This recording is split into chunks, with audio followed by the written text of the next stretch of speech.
Hello friends, மகன் இன்றைக்கி என்ன ஹைலைட் பார்க்கலாமா? விஜயை பார்த்தோன்னே காவேரியோட அம்மா வந்து அப்படியே பேசுவாங்கங்க. "என்ன தம்பி, என் பொண்ணு அக்ரிமெண்ட்டுக்கு தான் உங்ககிட்ட கல்யாணம் பண்ணின்னு வந்தா. இப்போ இந்த மாதிரி பண்ணி வச்சுருக்கிறீங்களே, நாங்கள் என்ன பண்ணுறது? எங்களுக்கு உங்கள் முகத்தையும் குடும்பத்தையும் பார்த்து பேச மனதைரியம் என்கிட்ட இல்லைப்பா. என்ன எது ஒன்றா சொல்லு, என் பொண்ணோட வாழ்க்கையும் என் பொண்ணோட குழந்தையும் இப்போ அசிங்கப்படுத்துகிற மாதிரி ஆயிடுச்சேப்பா." நம்ம அதுக்கு விஜய் வந்து சொல்லுவார், "நீங்கள் ஏம்மா அதெல்லாம் யோசிக்கிறீங்க? நான் விருப்பப்பட்டு காவேரியை கல்யாணம் பண்ணிக்கினேன், விரும்பினேன். ஏம்மா யார் என்ன சொல்ல போகிறாங்கன்னும் போது நீங்கள் ஈஸியாக சொல்லிடுறீங்க தம்பி. பொண்ணு வச்சுன்னு இருக்கிற வீட்டில் தான் அதோட கஷ்டங்கள்லாம் எவ்வளோ தெரியுமா போது, நீங்கள் ஒன்றும் இல்லைம்மா, நீங்கள் காவேரியை என் கூட அனுப்பி வைங்க.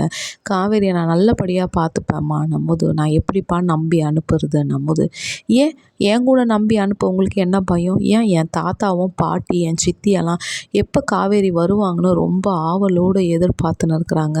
நீங்கள் அனுப்பாத வச்சுன்னு இருந்தால் நாங்கள் என்ன பண்ண முடியும்ன்னும் போது, அந்த இடத்துல ஐயோ உங்கள் வீட்டுக்கான்ட்டு பாட்டி வந்து ஒரு ஒரு பின்னாடி இருந்து ஒரு ஒரு மெயின் வாய்ஸ் வந்து சவுண்டு கொடுப்பாங்க. என்ன பாட்டி என்னன்னும் போது, அதெல்லாம் ஒன்றும் இல்லைப்பா.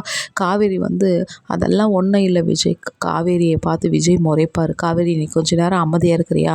உங்கள் மனசில் வந்தது அவங்க பேசட்டும், நீ ஏன் எல்லாத்தையும் தடுக்கிற காவேரின்னும் போது, இல்லைப்பா, எனக்கு ஏதாவது ஒன்று சொல்லிவிட்டு நீ என் காவேரி இங்கேருந்து இட்டுன்னு போப்பான்ட்டு காவேரியோட அம்மா கடுமையாகவே பேசுகிறாங்க விஜய்.